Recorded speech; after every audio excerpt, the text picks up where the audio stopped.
Ya, terima kasih para penonton Dhamma TV. Ya, pelan-pelan ya, karena ini penting banget ini. Saya katakan penting banget, ya toh. Kita sampai keroyo-royo bingung mencari nafkah ke luar negeri hanya sebagai tenaga kerja wanita atau tenaga kerja apa ya Indonesia yang ke luar negeri, tapi di sana hanya untuk mencari gaji sementara aja. Kebetulan sekarang budaya corona itu secara tidak langsung ngeresulo. Sampai mereka yang dari luar negeri mau kangen dulur karo ngiras pantes gawa oleh-oleh duit untuk modal di sini. Ndak boleh masuk gara-gara budaya corona. Bagaimanapun pemerintah itu ndak punya tujuan jelek. Tujuannya baik demi kepentingan umur manusia, nyawa manusia, dan sebagainya ya. Jangan sampai keliru. Nah, ini ada suatu contoh lain akhir-akhir ini. Patungnya Sang Hyang Buddha ya. Begitu kita melihat patung itu, hati kita itu sambung, spirit kita membaca figurnya yang sederhana, yang berbudi luhur, dengan duduknya yang pasrah. Artinya bahwa hidup ini entah akan kembali ke titik nol, ke suci itu sendiri. Intinya ke sana. Malah akhir-akhir ini tadi Pak Win sama Pak Agus sudah saya kasih tahu, kakek ini baru dapat patung bagus sekian ya. Gambarnya apa? Sang Budang tapi sebagai Maharaja. Waduh, kuaya ininya saya, jamangnya saya emas segala macam, ganteng gitu. Padahal bahannya itu dari fiberglass saja. Tadi kan menjelaskan lihat. Artinya apa? Memang hidup itu harus sukses. Sukses memilih material, ya, sukses untuk mengejar sesuatu keinginan. Karena kita hidup di atas bumi itu kekayaannya kaya raya. Lah sekarang akan diungkap satu persatu oleh beliau-beliau ini. Saya tanya dulu tentang daun itu. Ya. Daun itu ada dua tuh, daun apa aja Mas? Ya. Coba saya jelaskan ya. Setelah kami melakukan mapping, pendataan, dan validasi di Arjuna, mulai terungkap sedikit demi sedikit tentang misteri Arjuna, kalau digandengkan dengan misteri tadi. Kami menemukan kebiasaan masyarakat Arjuna yang menggunakan daun ini untuk detox, kalau istilah sekarang detox. Dan kami sudah coba beberapa kali yang ngidap diabetes, ngidap asam urat, kolesterol. Terang nih, artinya detox itu apa? Karena penonton Dhamma TV ini mulai dari petani sampai ini nih. Oke. Baik. Detox yang dimaksudkan di sini adalah apa? Racun dalam tubuh. Cara atau sistem untuk mengeluarkan racun dari dalam tubuh. Dan ini oleh masyarakat lereng Arjuna disebut godong kebuan. Godong kebuan. Nah, caranya ini diolesi dengan minyak goreng, gitu ya. Jadi kalau malam menjelang tidur itu ini diolesi minyak goreng, kemudian dipanaskan, hangat-hangat gitu, tempelkan di tapak kaki. Tempelkan di tapak kaki, nanti rasanya kayak ketarik gitu. Seperti ada yang narik ke bawah gitu di dalam situ. Nah, bangun pagi nanti daun ini sudah hitam warnanya. Dan yang kami sudah lakukan, beberapa warga di sekitar itu yang ngidap diabetes dengan ini sembuh. Kolesterol, asam urat dengan ini sembuh. Jadi ya seperti yang dikatakan Mas Agus tadi,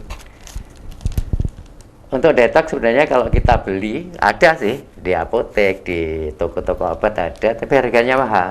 Nah, di sekitar kita ini tinggal metik. Tapi jadi ya ada masyarakat kita yang memanfaatkan. Ini sudah dijual. Luar biasa karena banyak yang nggak ngerti ya. Saya tahu itu dari teman-teman di Jakarta, diberitahu, daun apa ini? Ya tak beritahu. Ini kalau masyarakat lereng Arjuna nyebutnya godong kebuan. Ternyata dijual per lembar 1.500 daun ini. Nah, di lereng Arjuna sana per hari mau diambil berapa truk bisa, tersedia melimpah. Satu ini tentang daun kebuan.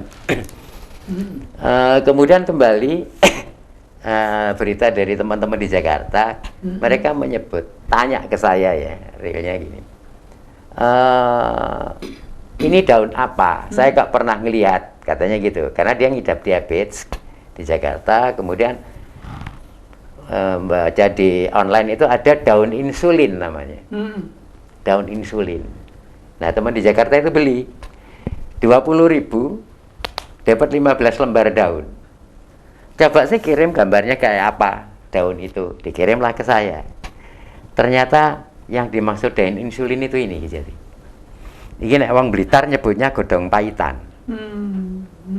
Ini kami sudah coba juga. Jadi untuk yang idap diabetes bisa dengan daun insulin ini diapakan? Direbus, diminum airnya dengan dosis.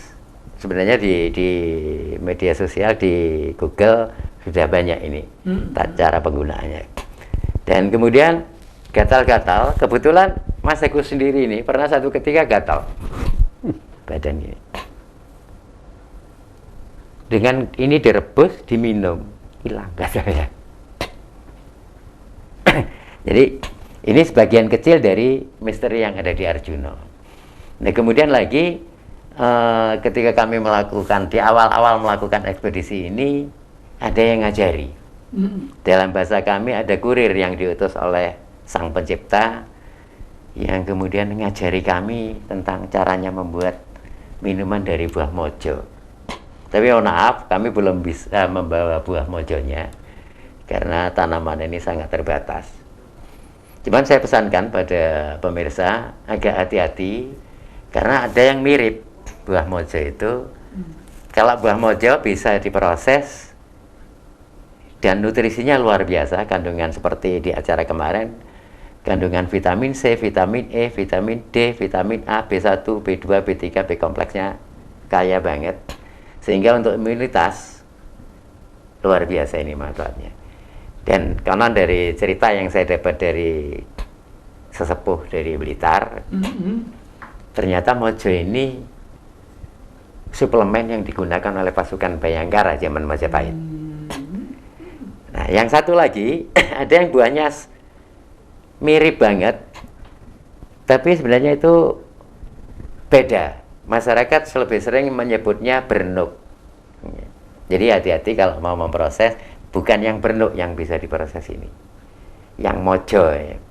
Nah, yang pahit itu yang bernuk gitu.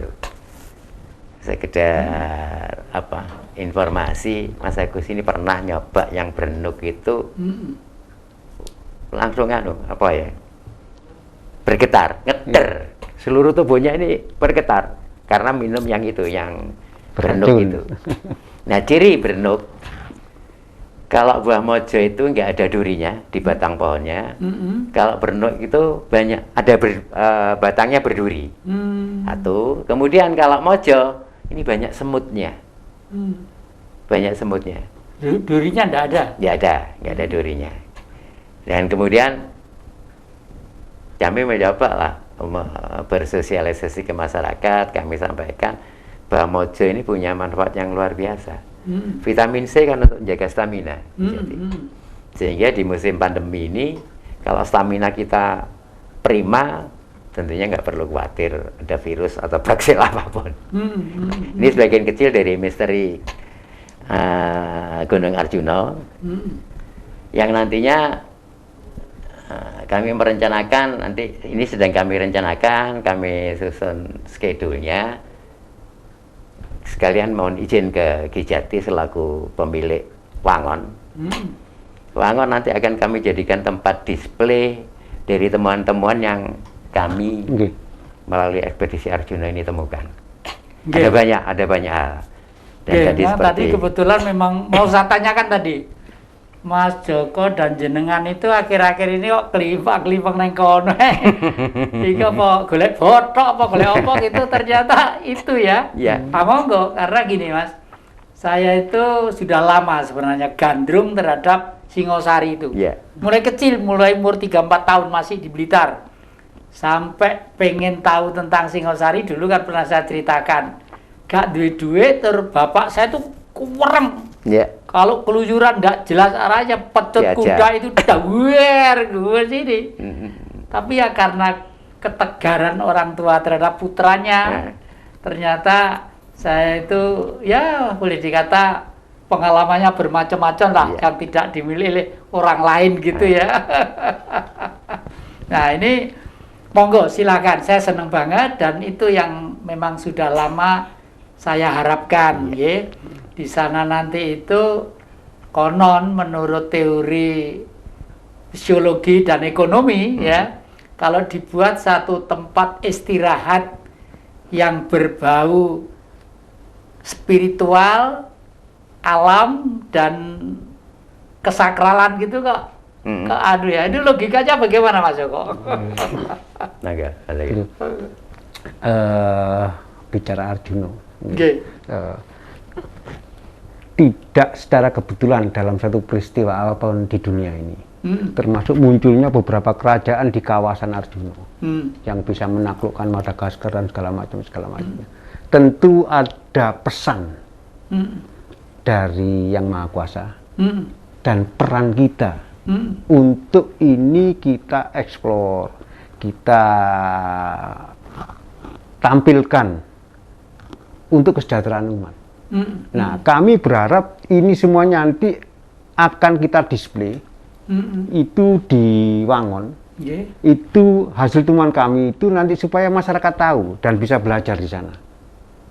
Sehingga tidak perlu harus mengeluarkan uang untuk bisa tahu banyak, untuk dapat pengetahuan. Karena kebetulan kami dan teman-teman sudah melakukan itu. Dalam kegiatan kami ada berbagai macam disiplin ilmu. Baik dari teman-teman arkeolog tentang sejarahnya, teman-teman geodesi, teman-teman sejarawan, teman-teman fisika kuantum, dan beberapa teknik lagi. Dan yang terakhir, kunci utama memang bagaimana kita mensejahterakan masyarakat, mengolah itu dengan biaya murah. Nah, senior kami Pak Win ini sedang merancang mikrohidro. Mikrohidro ya, oh ya. Para penonton nama TV yang kami muliakan, jangan kemana-mana, masih masalah mikrohidro itu apa? Masih di depan Jejak Ki Jati.